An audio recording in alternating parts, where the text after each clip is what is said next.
era casi seguro que tenías tu quincena, tu semana, tu mes, seguro el día de pago. Era claro que no había enfermedad, estábamos todos bien, no teníamos que andarnos escondiendo. Pero, hermano, esa era la estabilidad que alcanzó el rey David. A muchos de nosotros puede ser que nos haga daño la estabilidad. Y hermanos, el rey David, dice la palabra de Dios, que estaba en su palacio, cuando de repente dice la Biblia que cuando salen a la guerra, el rey David decidió quedarse en casa. Decidió quedarse a descansar. Pensó, yo creo que a lo mejor ya eran muchas guerras, pensó tal vez que se merecía un descanso. Pero se quedó, y hermanos, sin hacer nada. Se andaba paseando, disfrutando de su palacio, hermanos, cuando de repente se asoma por su terrado y ve a una mujer bañándose. Y hermanos, aquí es donde empieza la parte en la que el rey David empieza a nublarle la vista, el entendimiento, el amor por el Señor, a tener claro lo bueno y lo malo, hermanos. Él empieza a perder, hermanos, el piso. Y dice algo que tenía muy presente el rey David en sus inicios, era la ley de Dios, en donde la ley de Dios también venía: no codiciarás. No, la siguiente, no cometerás adulterio, y la siguiente era: no matarás. Eran parte de la ley, pero pareciera ser que el rey David se le había olvidado la ley de Dios, el temor al Señor. Y hermanos, la historia ya la sabes. Codició a Betsabé.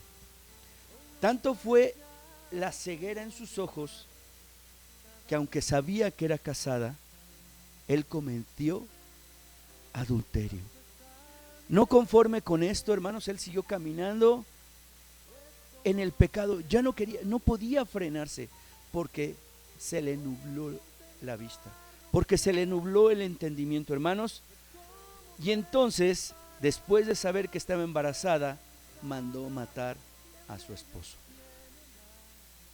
Y David es confrontado por Dios por medio del profeta Natán. Necesitaba el rey David ahora que alguien le abriera los ojos, porque tan cegado estaba por el pecado. Y el pecado, hermanos, simplemente es la ausencia de Dios. Y entonces el rey David, dice el Salmo, segunda de Samuel 12, del 1 al 3, dice: Jehová envió a Natán a David, y viniendo a él le dijo: había dos hombres en una ciudad, el uno rico y el otro pobre. El rico tenía numerosas ovejas y vacas, pero el pobre no tenía más que una corderita, que él había comprado y criado, y que había crecido con él y con sus hijos juntamente, comiendo de su bocado y bebiendo de su vaso, y durmiendo en su seno, y la tenía como a una hija.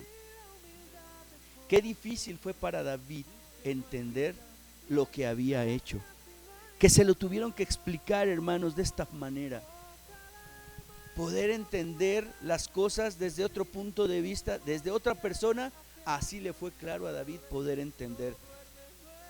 Solo así regresó David a su juicio, a su buen juicio.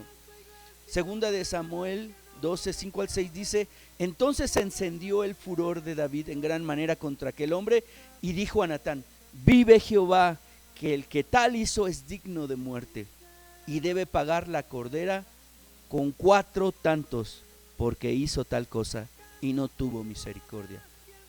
Hermanos, el rey David era conforme al corazón de Dios, porque aunque pecó, era tal, después de haber pecado, reconoció su pecado ante Dios y pidió perdón, hermano.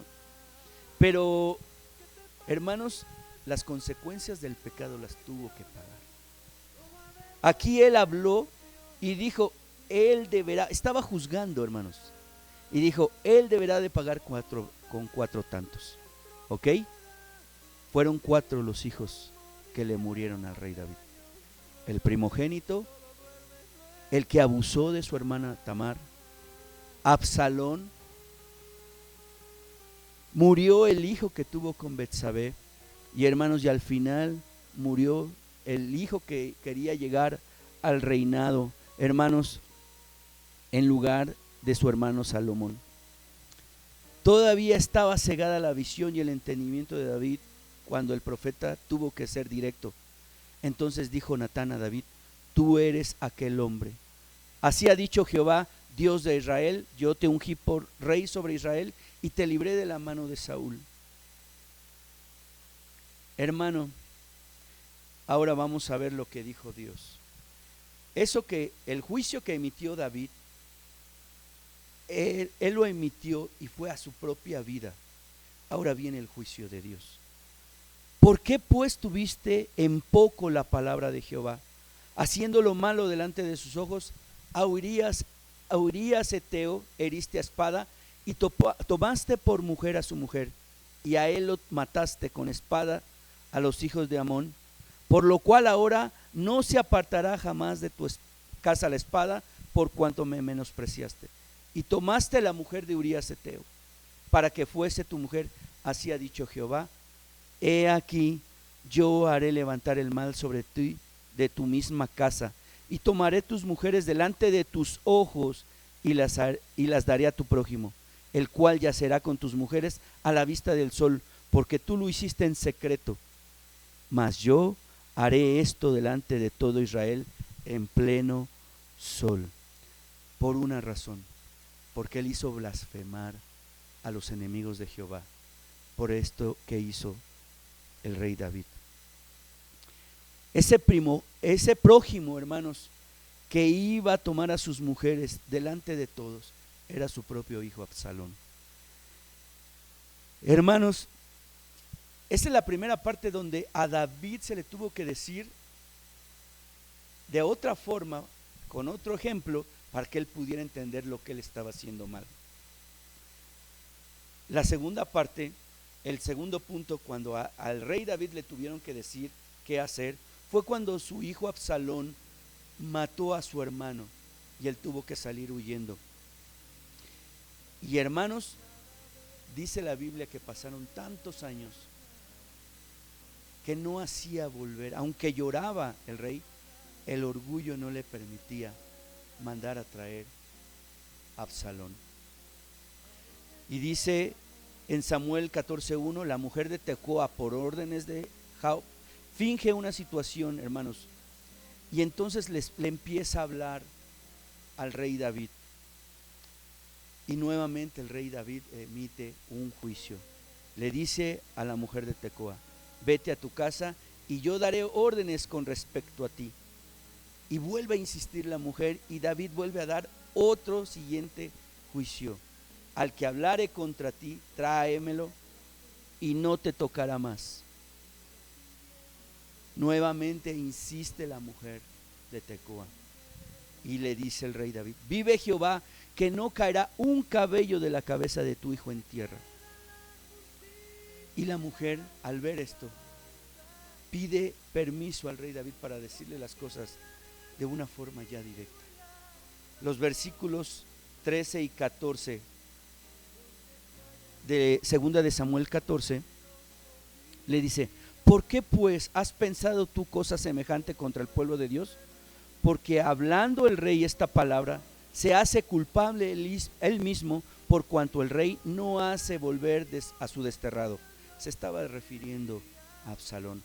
Porque de cierto morimos y somos como aguas derramadas por tierra, que no pueden volver a recogerse. Ni Dios quita la vida, sino que provee medios para no alejar de sí al desterrado. Hace regresar David a Absalón, pero no lo hizo por iniciativa propia, lo hizo porque Joab se lo pide. Hermano, tan duro fue para juzgar David, que hace volver a su propio hijo, pero corta relación con él. 2 años estuvieron viviendo juntos, mas no veían su rostro. El mismo Absalón le dice a Joab: quiero ver a mi padre, quiero ver a mi padre. No entiendo por qué me hizo venir si no va a estar conmigo, si no me va a hablar, si no me va a perdonar. Y hermanos, hace esta situación, viene Joab al rey y por ayuda de él es que viene y se ven. Hermanos, David besa a Absalón, pero la Biblia no registra el perdón, que le haya perdonado, que le haya dicho lo que más tarde le tuvo que decir: hijo mío, Absalón, hijo mío, ojalá hubiera sido yo el que muriera en lugar tuyo. El corazón, pero hermanos, ya era tarde porque el corazón de Absalón se había contaminado de amargura. David no supo vivir, hermanos, y disfrutar del tiempo de la tranquilidad, del tiempo que Dios da de tranquilidad. Sus pensamientos y decisiones y actos lo llevaron a vivir en el error. Hermanos, era tiempo de que David volviera al rostro de Dios. Era tiempo de que David, hermanos, volviera a buscar el rostro del Señor. Hermanos, hay un texto que les mandé en estos días. Lo encontramos, hermanos. Dice: os hice estar a diente limpio en todas vuestras ciudades, y hubo falta de pan en todos vuestros pueblos, mas no os volviste a mí. Dice Jehová: también os detuve la lluvia 3 meses antes de la siega, e hice llover sobre una ciudad y sobre otra ciudad no hice llover. Sobre una parte llovió, y la parte sobre la cual no llovió se secó, y venían 2 o 3 ciudades a una ciudad para beber agua, y no se saciaban.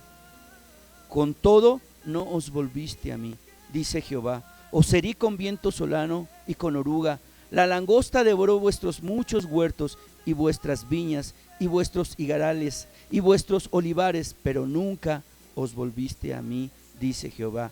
Envié contra vosotros mortandad, tal como en Egipto. Maté a espada a vuestros jóvenes, con cautiverio de vuestros caballos, e hice subir el hedor de vuestros campamentos hasta vuestras narices, mas no os volviste a mí, dice Jehová. Os trastorné como cuando Dios trastorna a Sodoma y Gomorra, y fuisteis como tizón escapado del fuego, mas no os volviste a mí, dice Jehová. Por tanto, de esta manera te haré. Oh Israel, ¿por qué te he de hacer esto? Prepárate a venir al encuentro de tu Dios, oh Israel. Hermanos, yo no sé si esta situación que estamos viviendo es permitida por Dios o es enviada por Dios,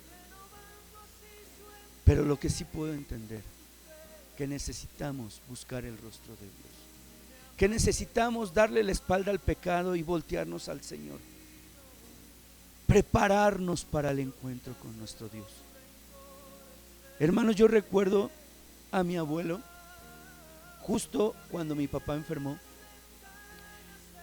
Era un hombre que tenía problemas para decir misericordia, decía misericordia, pero hermanos, era un hombre que oraba y Dios le contestaba. Hermanos, fue algo increíble que cuando él oró en la mañana, le dice a mi abuela y le dice: vamos, tenemos que hablar con este muchacho, era con mi padre con el que tenía que hablar.